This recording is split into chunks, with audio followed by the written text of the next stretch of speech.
Nova Scotia, from the world's highest tides in the Bay of Fundy, to peaceful forested rail trails, to the spectacular Atlantic coast, to the world-famous Celtic and Cabot Trails of Cape Breton Island.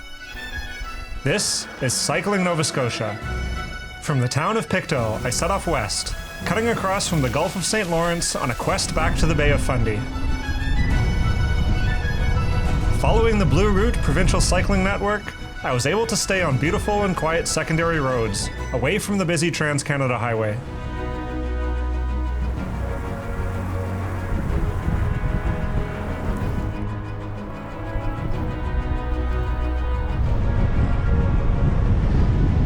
A tranquil path brought me into the city of Truro, where an unexpected surprise awaited. Segments of the Berlin Wall, a reminder of history, now placed trailside behind the Dalhousie University Agricultural Campus. I camped for the night on top of an old bridge piling outside the Fundy Discovery site, and woke up early to try and see the tidal bore. But unfortunately the timing of the lunar cycle wasn't optimal, and it only showed up as nothing more than a gentle change in the direction of the river.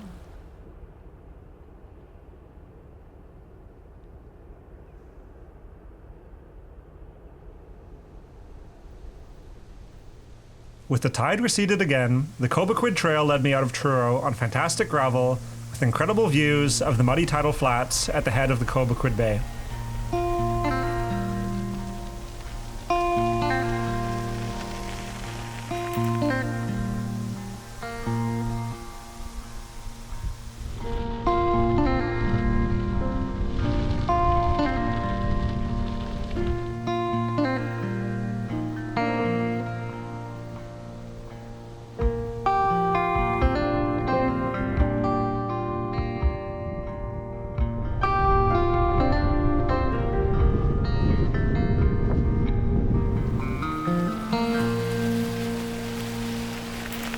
Beyond the bay, quiet country roads meandered alongside fields of broken corn, more casualties from the wrath of Hurricane Fiona several weeks prior.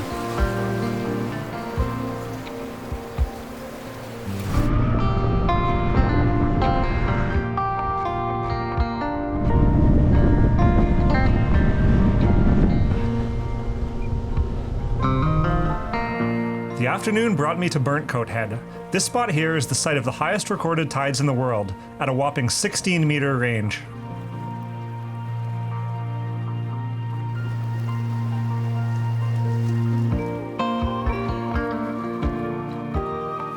I met a wonderful friend on the rocks here, and we spent the evening exploring the tidal flats, marveling and commentating on the dramatic battles between hermit crabs and the tide pools.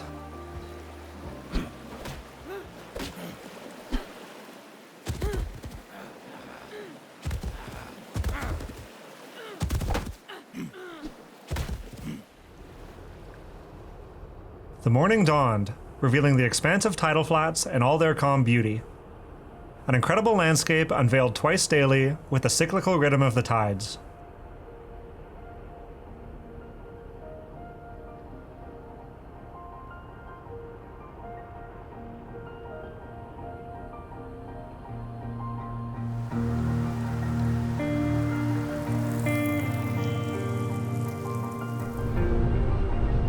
A little touch of drizzle was nothing to dampen my spirits, and the day unfolded along a series of quiet roads through moody forests.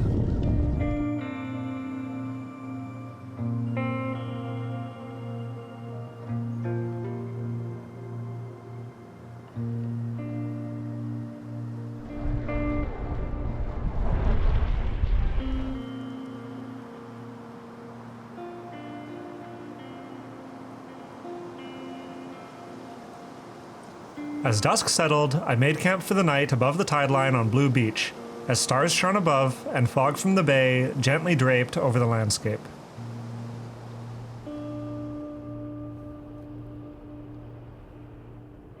This beach is a treasure trove of ancient fossils, with the shale and sandstone cliffs bearing a diverse array of plant and animal life preserved from hundreds of millions of years past.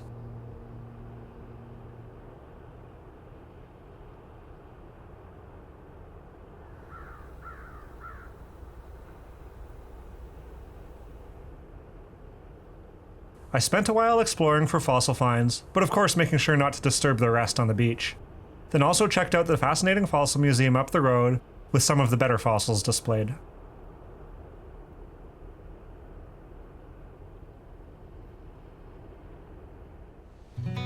Back on the bike, I rode through the area of Grand-Pré.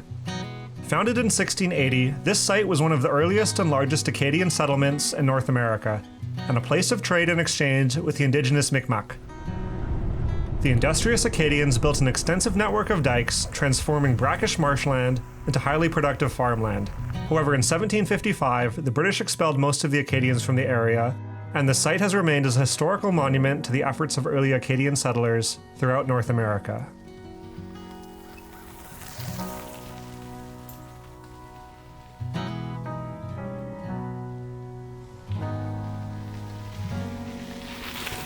Next, I embarked on the Harvest Moon Trailway, one of Nova Scotia's 3 designated destination rail trails.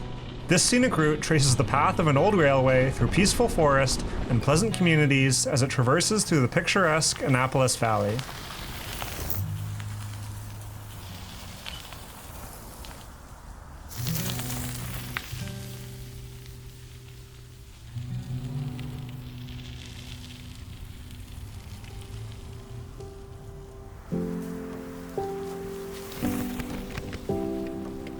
Fall had come quickly. A chill crept in the air, and I could feel winter's imminent arrival. To ensure a timely finish of the journey in Newfoundland, I decided to bypass circling the western tip of Nova Scotia. Instead, at the town of Middleton, I turned south, onto the South Shore Annapolis Trail. This day unfolded amidst a breathtaking display of peak fall foliage. Away from the road and under a vibrant canopy of trees, it was an absolutely magical ride, with multicolored leaves lining the path and fluttering down like autumn confetti.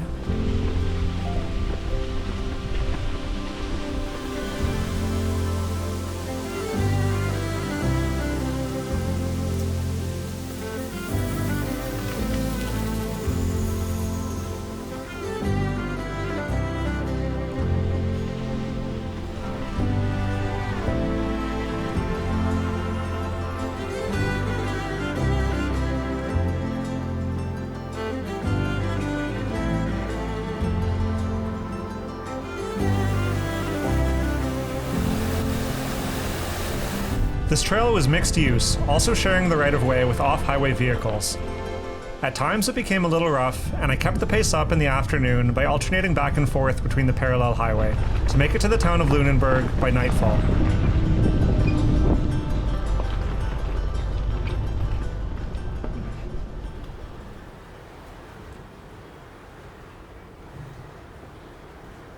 I took a rainy day off here, hosted by some wonderful locals. In the harbour, the Blue Nose 2 sat moored to the dock, a magnificent replica of the iconic racing schooner that features on the Canadian dime coin.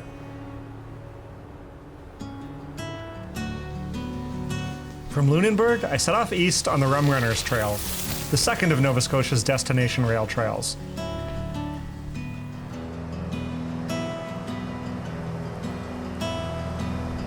Between forest and bays, this wonderful trail wound its way for 119 kilometers towards Halifax.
Fantastic paved path led into the city.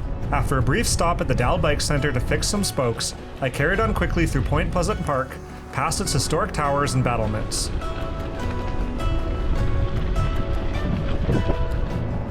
With no desire to linger in the busy city, I left as quickly as I'd arrived and cycle over the Angus L. MacDonald Bridge to Dartmouth.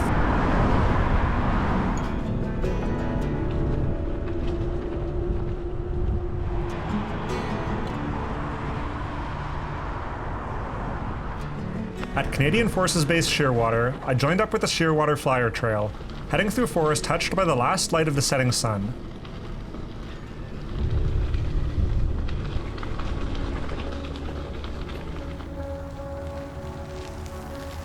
And as dusk took the skies, I emerged onto the Salt Marsh Trail, riding an incredible gravel causeway into the fading light.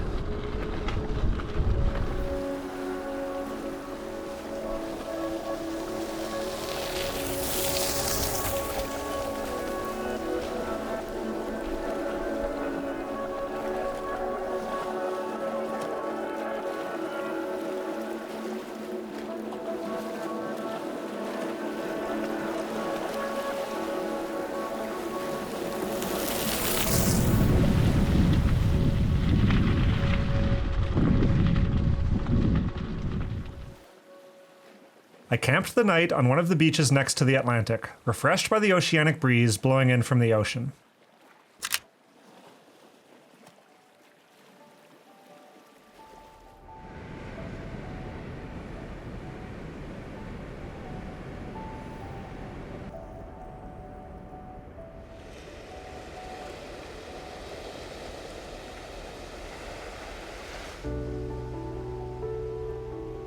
The morning dawned with a light fog blanketing the water. As the first rays of sun kissed the landscape, a spectacular display of light unfolded before me.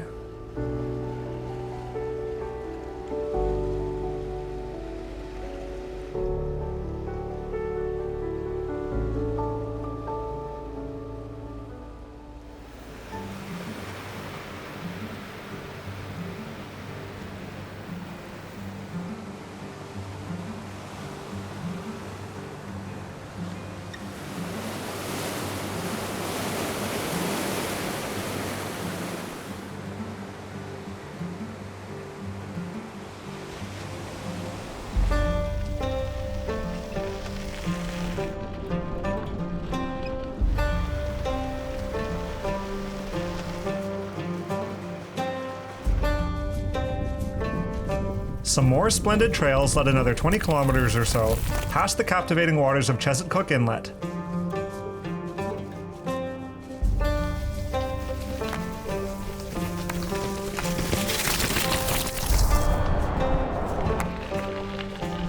At the town of Musquatabois Harbour, I split off onto Highway 7, following the Marine Drive scenic route along the eastern shore of the province.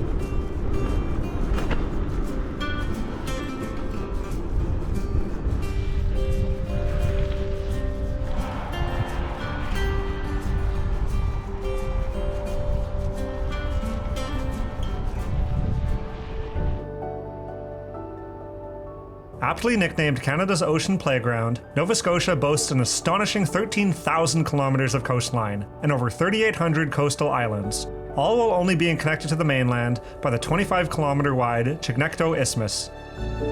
This unique geography presents endless opportunities for exploring the surrounding waters.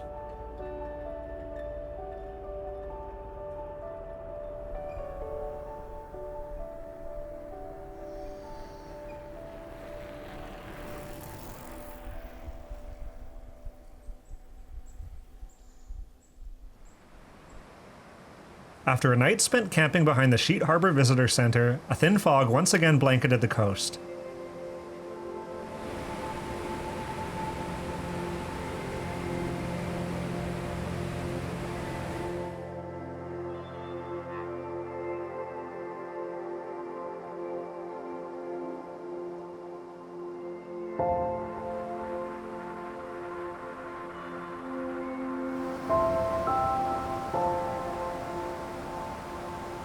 After the fog burned off the cascading waterfalls of the West River and my tent dried out, I set off again on tranquil roads.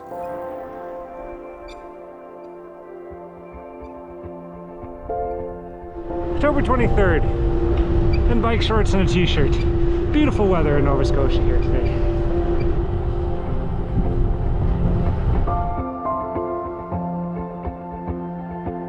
This route was blissfully pleasant, with minimal traffic and breathtaking views shifting between the numerous bays and the intervening forests.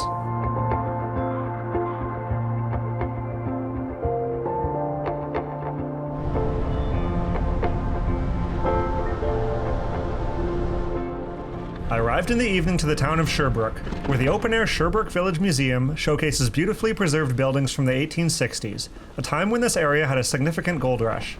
In the daytime, historic reenactors also inhabit the village to showcase what life was like back in the day.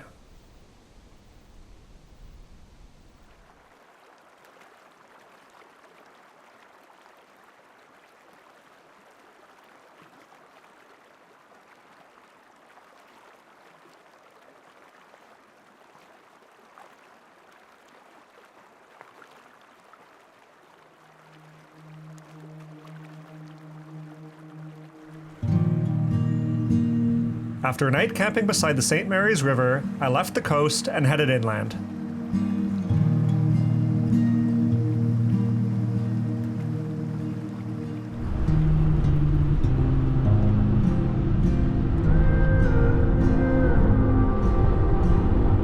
Turning off Highway 7, I followed initially on the Guysborough Rail Trail. It turned out to be quite rough and slow. Although I appreciated having the rail trail there, with the alternate roads absolutely devoid of any vehicles, I opted to take those instead. It was a beautiful day of riding through empty lands on both paved and gravel road.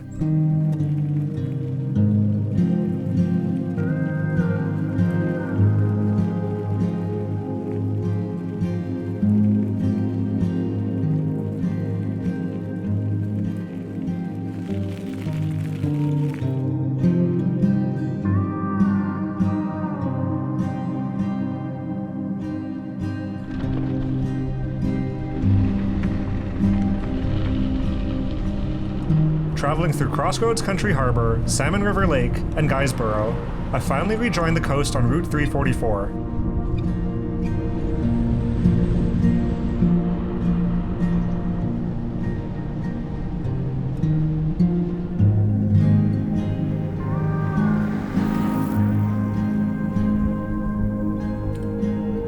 In the distance, across the Strait of Canso, lay Cape Breton Island.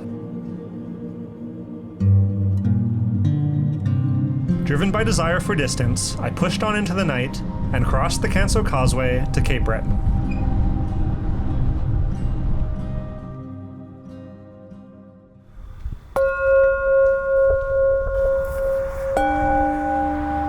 I awoke to low clouds above the coast. My journey now followed the Celtic Shores Coastal Trail, the third of Nova Scotia's destination rail trails. Beginning from the north end of the Canso Causeway at Port Hastings, this trail extends 92 kilometers to the town of Inverness.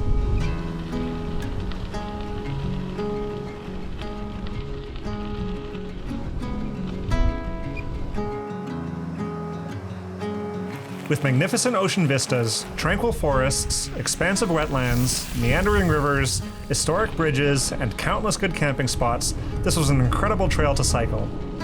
There were also numerous opportunities to learn about and celebrate the Celtic heritage of Cape Breton along the way.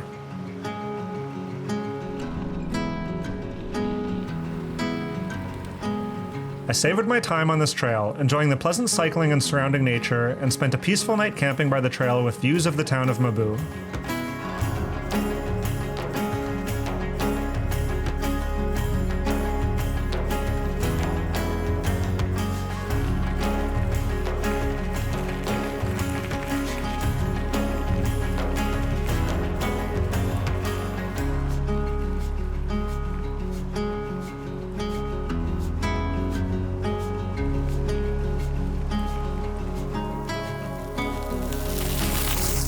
The landscapes along this trail were simply stunning, and a major highlight of my time in the province.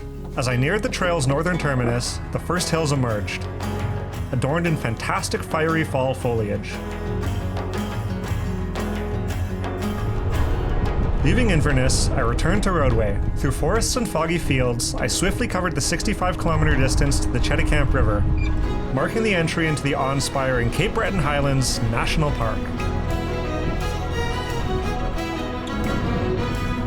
Embarking on the legendary Cabot Trail, a world-renowned scenic highway, I was greeted with sweeping views of the Gulf of St. Lawrence and the majestic Highland Hills.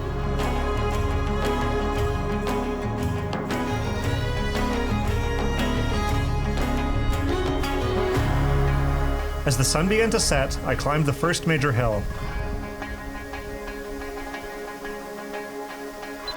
At the top, I stashed my bike in the forest, took with me the food and essentials, and reunited with my friend from Burntcoat Head for a whirlwind road trip exploring the rugged north coast of Cape Breton. Back on the road a couple days later, I immediately got to start the day atop the plateau. Above 400 meters elevation, the deciduous trees of the lowlands gave way to a forest of hardy balsam firs. After about a dozen kilometers of winding along the top of the plateau, the first grand descent greeted me, with a long epic twisting ride down to Pleasant Bay.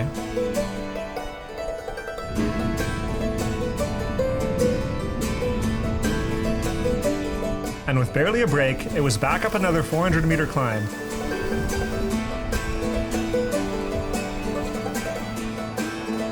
And then immediately down the other side, with a spectacular winding descent down North Mountain. With the colors of the fall foliage rapidly fading, the road was nearly empty of its usual tourists. What a wonderful opportunity it was to experience a lengthy descent like this, completely uninterrupted by any vehicles.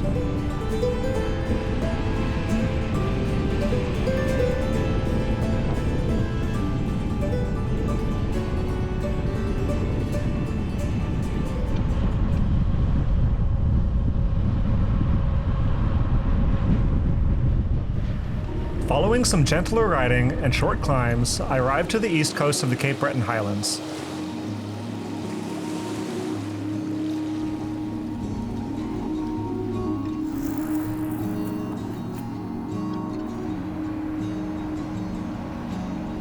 I had a magical experience with a juvenile bobcat, which scampered off the road in front of me and then proceeded to yell at me as I filmed it in the forest.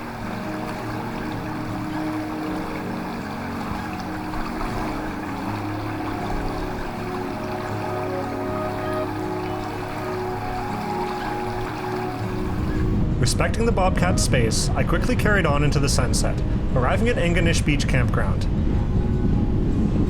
The National Park's campgrounds had officially closed for the season several days prior, but the remaining visitor center staff had kindly let me know it was acceptable to camp at Ingonish and Chetty Camp as a cyclist during the off-season, and just treat the sites as unserviced. I was immensely grateful for this, and the free safe haven to pitch my tent for the night. In the morning, I bid farewell to the national park, then immediately climbed back up another hill to Cape Smoky, rewarded by a delightful descent on the other side.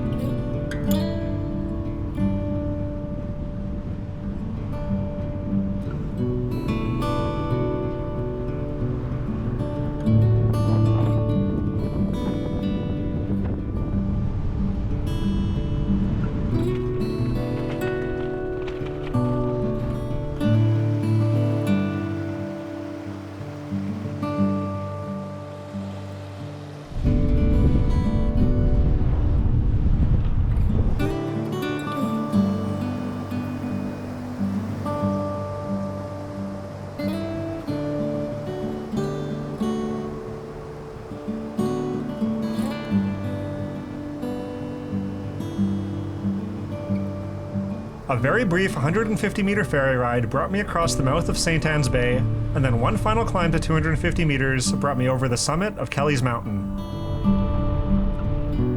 On the other side, the Seal Island Bridge crossed the outlet of Bras-d'Or Lake. Looking back at the road coming down the mountain, I waited until I could see no headlights behind me, then cycled as quickly as possible over this terrifying bridge with no shoulder.